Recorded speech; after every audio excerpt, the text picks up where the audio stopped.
much for your services, Sir Leo. And yeah, good luck, sir. And stay healthy, sir, para mas may ilugi nyo nga, sir, yung DSIS. Lugihin nyo, mabuhay hanggang gusto nyo.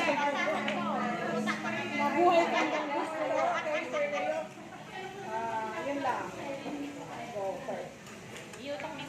Another message from Madam Narlene D. Escanio. Oh my God. Yes! This is the This day. is it. Ano? Ito na yung araw na parang nakakalungkot pag magre-retire ng kasama. Sunrise. Pinakamasaya. Pinakamasaya dahil nag-retire. Oo. Pinakamalungkot sa loob ng school. Pero pag sa part ni Sir Leo, Ma'am no Tina. stress na, Yung ano, pension na, no stress. hindi yung isa. Then, Tapos kulang patinan mo ako. masaya kasi makakatanggap na siya ng Mas may apat na yung sa kanila eh. nakakaingit. Tatlo lang dito. Nakakaingit. Wala. Ano na sa amin ang Wala. mga niya. Hindi yung ano, yung ganyan oh. Hey, Sir Leo, sana huwag Kitang kang man. magbago ah. Ibang magkanyada nga rod. Pasyalan mo kami kahit na kuwan ha.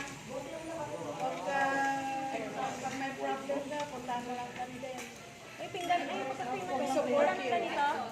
Pakuha ka nga. Pakuha ka. At least lahat, Sir Leo, na tutag mo na yung mga pangarap mo. Hindi ka na nagre-renta, ang ganda na ng bahay mo. Kailan kaya kami makakapunta doon? Wala kang marble.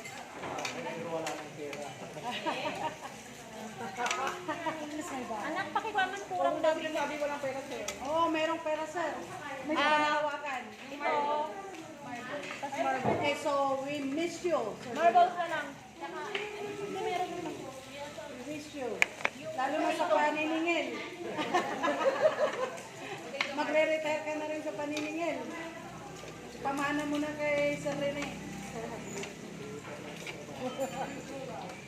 Okay, sir, thank you for the funding. Thank you for all the good